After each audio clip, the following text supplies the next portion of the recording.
This is Christian Lucas, Chapter 11 homework. For the first question, I'm asked to find the time, position, velocity when acceleration equals 0. I'm given a position function. Acceleration is found by determining the second derivative of the position function. It took a little bit of tricky factoring here, but I was able to find that when acceleration equals 0, time equals negative 1/2 or 2/3 seconds. Because time cannot be negative, we'll work with just the 2/3 seconds. The position and velocity at this point is as simple as just plugging in 2/3 for t in their respective equations.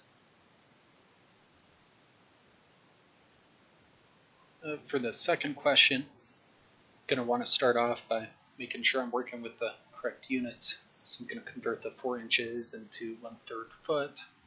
Then I'm going to solve for the unknown constant and then take the derivative of the velocity to find the acceleration.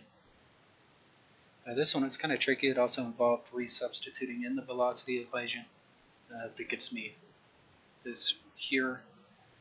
At this point, now that I know the acceleration, I just want to plug in what I'm given to be able to find the acceleration. To find the position, I'm going to want to integrate the velocity, the equation, and then again just plug in what I'm given to find how long it's going to take for the projectile to penetrate 3.9 inches.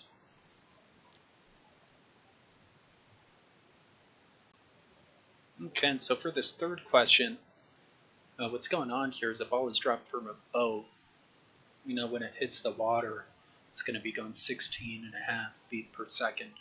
While it's in the water, it's going to be experiencing an acceleration. I'm also told that it's going to take 3 seconds for the ball to hit the bottom of the lake.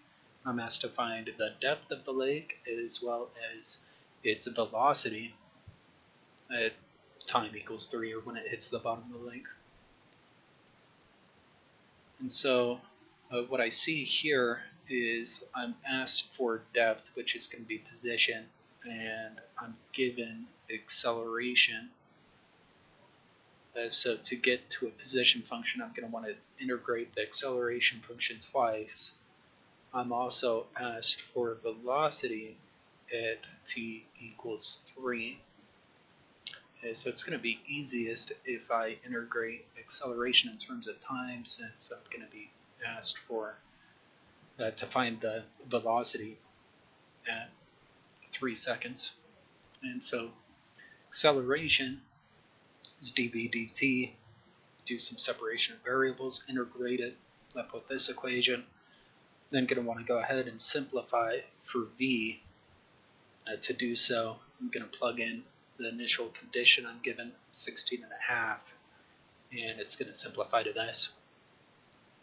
Then going to want to integrate once more to find the position of the ball, and just plug in 3 seconds for the position. It's going to tell me it's 42 feet deep, and 3 seconds to find the velocity, which is 12.8 feet per second. Alright, for the fourth question, given a jogger's velocity based off of position, I'm told that v and x are expressed in miles per hour and miles. I know that the jogger's position is 0 at time equals 0. I'm asked to find the distance the joggers ran after 1 hour, the jogger's initial acceleration in feet per second squared, and how long it'll take for them to run 6 miles. Since I'm given a velocity equation and I want position, I'm going to integrate the velocity equation.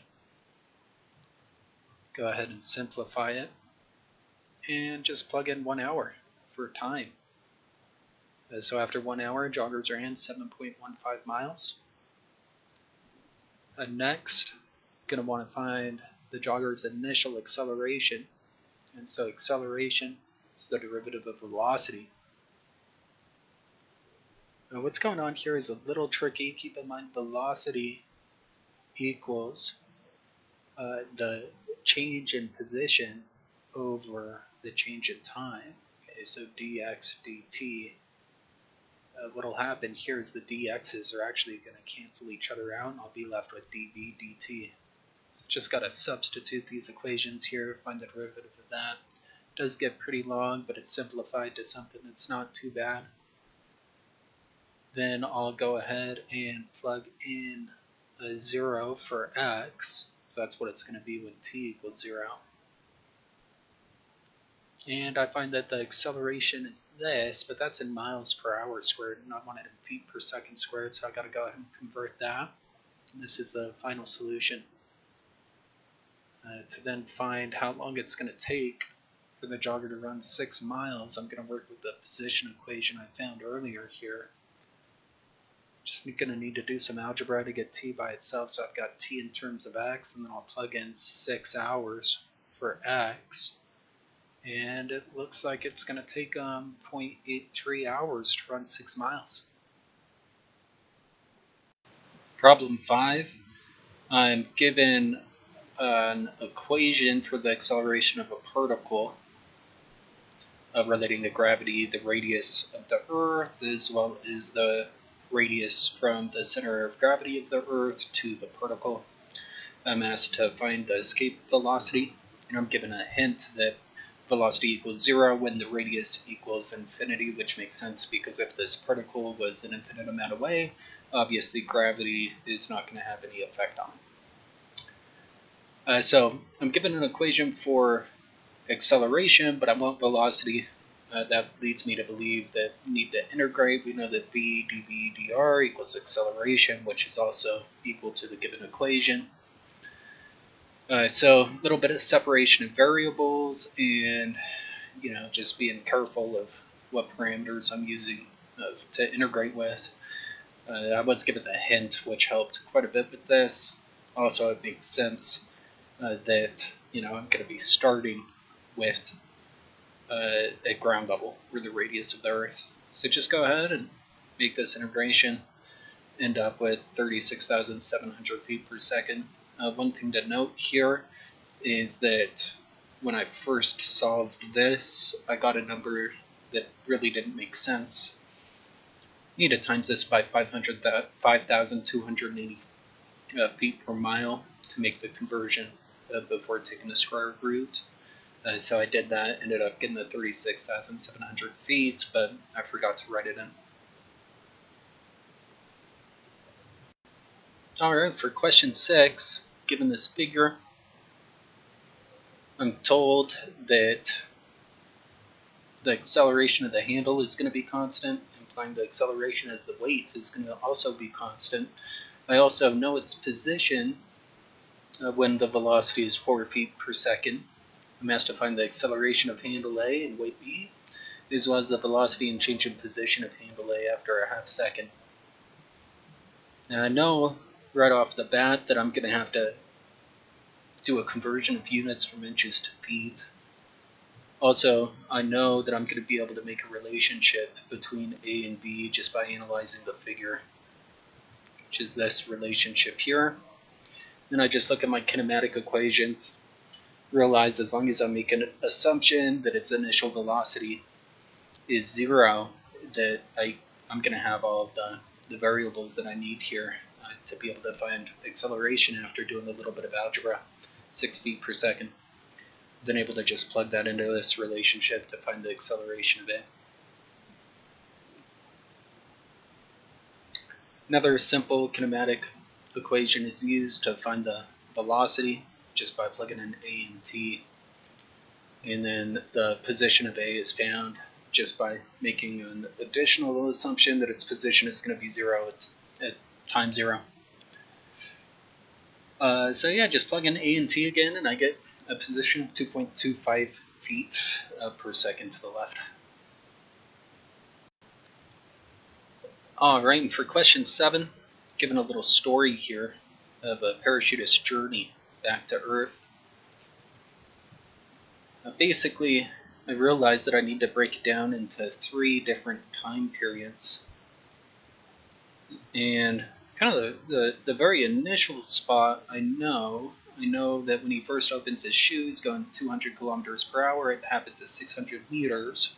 But I don't really know what's going on between 600 and 586 meters. I then know what's going on between 586 and 30 meters. He's going 50 kilometers per hour. And again, I do not know what's going on between 30 meters and 0 meters. I just know that his velocity is going to be 0 by the time he hits the ground, and I'm assuming that that happens consistently and gradually. So basically I have time 1, which is unknown, time 2 is known, and time 3, again, is unknown, so I'm going to have to solve for those. I'm asked to determine the total time it's going to take for him to land after opening the chute, and his initial deceleration, which is time 1, between 600 meters and 586 meters. So I go ahead and write down everything I know. Also make a conversion from kilometers per hour into meters per second. And then I start working on figuring out the times to be able to solve question A. Time 2 is actually pretty easy to solve here. Time 3 is going to be a little bit more difficult because, looking at my kinematic equations, I don't have anything that can solve for time because I don't have acceleration yet. Then I realize that I can use this equation to solve for acceleration first, do a little bit of algebra, substitute my known variables in, and I end up with this as the acceleration during time 3. Then go ahead and use this other kinematic equation to find out how long that time period is going to take, which is about 4.3 seconds. I then go ahead and just add up time 2 and time 3, realizing that I don't have what I need to be able to solve for time 1 yet, and it ends up being about 44 seconds. Essentially, I use the same equation that I used for time period 2 to solve for time period 3 by just finding the acceleration first and then plugging that in to find the time. I then go ahead and add that 0.4 seconds back into time 2 and time 3 to get the total time, 44.9 seconds. And then, this is my acceleration during that initial deceleration period. So question 8 is pretty simple. I'm just given the position of a particle in 3-dimensional space, and I'm asked to find its velocity and acceleration of the particle. It's pretty simple. I just got to take the derivative of this twice. First to find the velocity, second time to find the acceleration. It just takes a lot of algebra. And these things all cancel out, and it doesn't look too bad in the end. So that one's pretty straightforward and simple. Because I'm not given any other information, I've just got to leave these with their variables. Can't substitute anything in. Question 9 is a projectile question. Given this figure, told that the ball must reach a height between 1.8 and 3.7 meters, given initial velocity, as well as the angle being 33 degrees. I'm asked to see if the ball is going to be between these bounds and the height when the ball reaches the batter. Again, just start off by looking at my kinematic equations as well as what I'm given here. This one could potentially work, but fortunately the acceleration in the x direction is going to be 0 because we're not considering any friction or drag on the ball. So I'm going to have to work with one of these, meaning I've got to figure out what time is. And I decide that, even though this isn't officially a kinematic equation, I know it, so I'm going to use that to determine how much time it's going to take for the ball to get to the x direction. And then realize that doesn't really help me too much for, the first part of the question, which has to do with velocity in the y direction.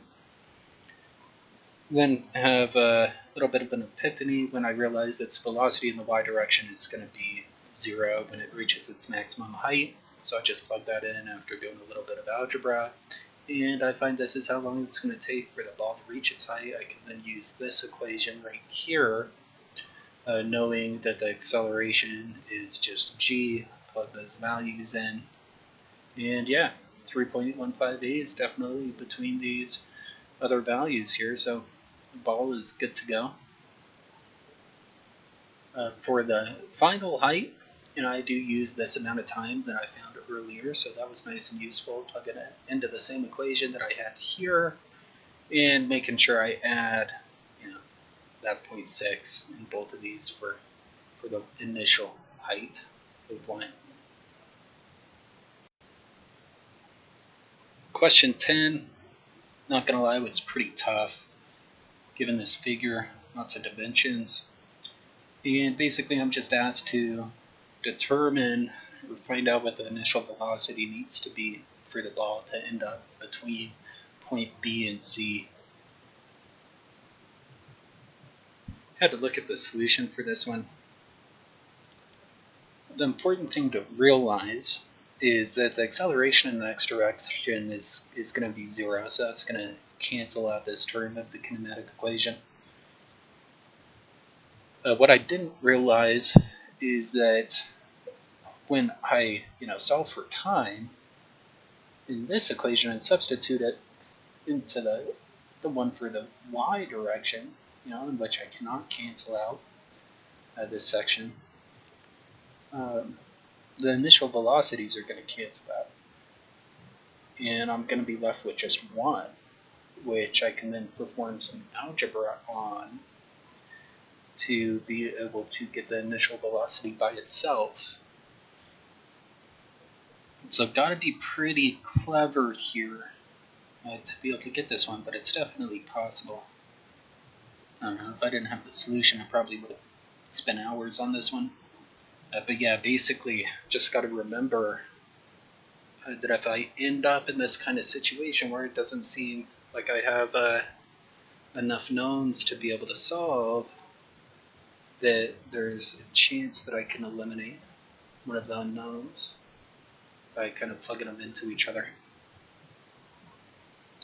So yeah, anything between 16.1 and 20.949 meters per second is going to get the ball there. 11 is nice and simple. Working with the centrifuge, and really I'm just trying to figure out how fast this thing needs to rotate to be able to have the astronaut experience 3 Gs. Given its acceleration in the normal direction and also the radius here, so I just got to plug it into this equation here. After solving for B, it's 12.12 meters per second. 12 is pretty much the same thing, just that instead of solving for V, I've got to solve for the radius. So question 13 was also kind of a tough one. I did eventually realize that it's pretty similar to other questions I've had where I'm given position and I'm just asked to find acceleration, or velocity and acceleration. Because it wants it just for this instant, it does make things a lot more simple. Also, the fact that the plane is perpendicular or parallel to the ground at this instant also makes things a lot more simple. So I start off just by converting things into feet per second to be working with similar units. I then start solving for the unknowns in the triangle that I'm given here. It's not too difficult to find radius or theta. To be able to find the rate in change of the radius, well, if you think about this getting longer along this path at this exact moment, it's just going to be dependent upon the plane's velocity in the x direction. So just go ahead and use cosine for that, along with the feet per second of the plane and the angle that I was able to find. And now v theta is going to be essentially the same thing, just in the y direction. Okay, the only difference here is that, I gotta take into consideration the way that I have this drawn, have it drawn with positive value going upward. Obviously, as the plane moves to the right, theta is going to be smaller, so I have to add this negative sign. Be able to use this equation next, do a little bit of algebra to solve for theta dot. Be able to find acceleration. It's tricky. Again, this is something I probably wouldn't have figured out unless I looked at the solution. Because the reason it's tricky is that the acceleration, tangent, and normal are not in alignment with the radius and theta. Okay, but I need to get the acceleration in terms, in basically, parallel vectors for the radius and the theta. So I got to draw these two different triangles here. And if you think about converting the acceleration in the tangential direction as well as the normal direction into the radial direction, well, basically it's going to be these lengths here. It's going to be this length plus this length. Okay, so go ahead and just use cosine and sine for that to find out what the acceleration is in the radial direction. Then need to do the same thing, but in the direction of theta here. So I've just got to switch, cosine and sine, and then I got to make this negative again here. Because if we're looking in the theta direction, again, reality is a little bit different than how I have it drawn. Theta is going to actually be going this direction. It's going to be decreasing. So I need to make sure I subtract this portion of it here from that portion. And yeah, I end up with 26.34 feet per second. Then able to use another equation that's been taught here. Basically what I can do is to be able to solve for r dot, I just want to work with the equation here that has the unit vector for the radius. So I'm just looking at this section here, setting it equal to acceleration, doing a little bit of algebra, and then substituting in my units to get r double dot. Same thing happens to find theta double dot. However, I just use the theta portion of the equation set to acceleration, do some algebra, substitute in those knowns, and solve for it. Final question, question 14, is similar to the other question I had involving pulleys. Basically, I'm told that block C moves in a constant acceleration. I'm also told that block A has a constant acceleration, but they did not tell me what that is. I am told that block B starts at rest, which leads me to believe that block A and C did not. I'm then given block C and B's velocity at t equals 2. I must find the acceleration of A and B, the velocity of A and C, and the change in position of C after 3 seconds. So again, just like with any pulley question, I'm going to start off just by creating this relationship. I'm going to start plugging in what I know until I kind of hit a roadblock. Then start using some kinematic equations.